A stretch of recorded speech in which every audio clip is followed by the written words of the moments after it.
Hello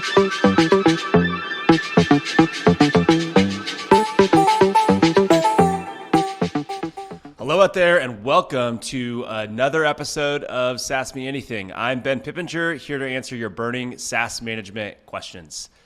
Now I'm going to start today a little bit differently than we usually do on SaaS Me Anything. I'm going to start with a confessional. Disney Plus, Netflix, YouTube TV, Paramount, Apple TV, Amazon, Peacock, HBO Max. I have to confess that I subscribe to all of these at my house. But is that okay? Sitting here, I can justify each of them. However, if I'm being real, I could probably cut back. In business, this type of redundancy across the apps you're using is just all too common. So what's the right balance? How much application redundancy is okay? In today's episode, we will cover why redundancy is so prevalent in SaaS portfolios today, what makes it so hard to fix, and then developing and executing a strategy to reduce redundancy in your stack. So let's go. First and foremost, let's define what is application redundancy. Application redundancy is when you have multiple different software applications that perform the same or similar functions within your company. From our SaaS management index, the top three biggest culprits are online training classes, team collaboration, and project management tools. I would bet if you were to count the number of project management tools you know about, you probably would run out of fingers on one hand.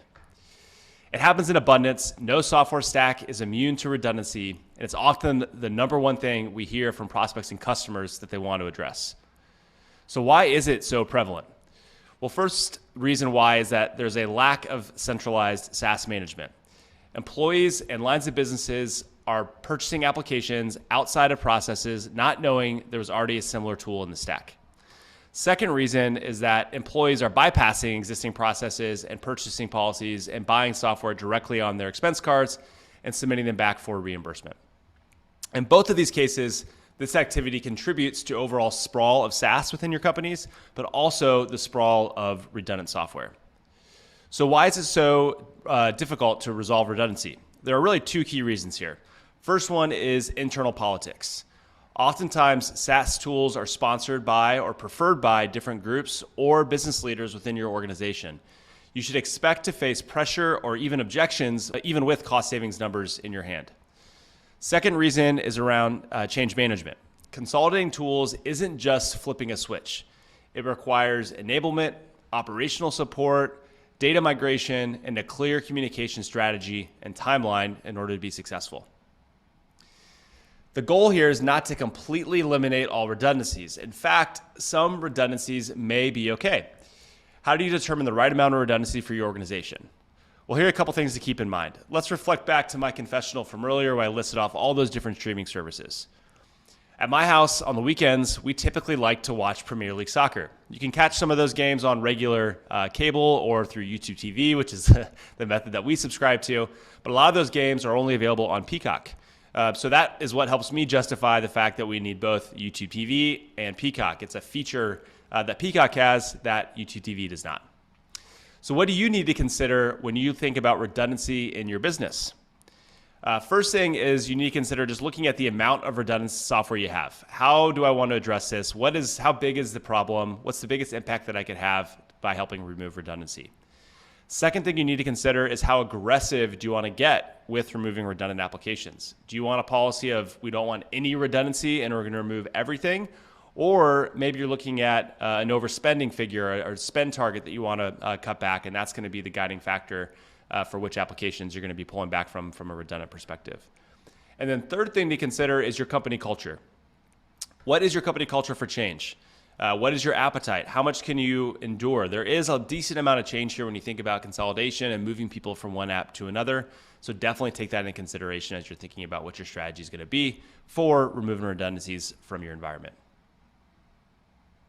A couple additional considerations to think about as you are thinking about which apps you want to remove. Number one would be features and functionality. In my example earlier, I shared around Peacock and YouTube. That's exactly the factor here that helps me determine that I need both of those services. There may be specific features or may be specific functionality that redundant tools have that require you to have both. The second thing to consider is preference. Employees and people are going to bring preferences to work. They're going to want to use certain tools to get their jobs done. So definitely take that into consideration when you're building out your strategy. Another business example here would be when you're looking at project management tools. Engineering teams are often going to be using tools like Jira to manage their backlog, get visibility to roadmap, and communicate out timelines. Teams like marketing may be using tools like Asana. So definitely different preferences as well as different features that each of those tools have that may justify the need to have both of them within your inventory of SaaS applications. So what are the steps you need to take to rationalize the redundant apps in your stack? First thing is to start by getting a picture of what you have. So you need to understand how many applications you're using, how much you're spending on each application, what the subscription costs are, the life cycle of each application. Specifically think about the start date and the end date. As you think about removing redundancies, those are really important dates to have so you know when to notify and cancel subscriptions. Understand who owns each of these applications, and then the categorization of those applications by functions so you can complete that redundancy analysis of your inventory. Next, you need to understand the value you're getting from all these applications. Really take a close look and examine the ROI you're getting from each app or other quantitative metrics that are important to understand and how those are going to be impacting your key business objectives.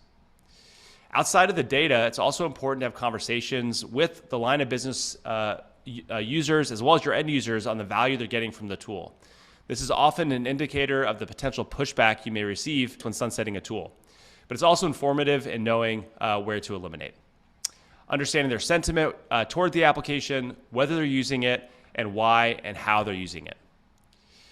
Last thing here is to identify what you can eliminate, consolidate, and replace. Do you have multiple instances of the same application you can consolidate? Do you have multiple versions of the same application function? So for example, the project management function we talked about earlier. Do you have applications or application suites such as G Suite or Microsoft 365 that have functions that overlap with existing tools? And then how do your utilization and usage rates compare across those similar applications to determine which ones to remove? As I say, even the best laid plans can go awry. No matter how well you plan and strategize, you must have executive sponsorship to make your rationalization efforts successful. The big takeaway here is that redundancy is okay, but you need to create a strategy for how to be smart about it. First thing is you need to know what you have, understand what those tools do, and the value they deliver to your organization. Second, develop a strategy for redundant apps that takes into account your overall savings goal and your organization's appetite for change. And then last, align your strategy to a timeline and action plan to remove the targeted apps from your SaaS inventory. All right, that's it from us today. We will catch you next time.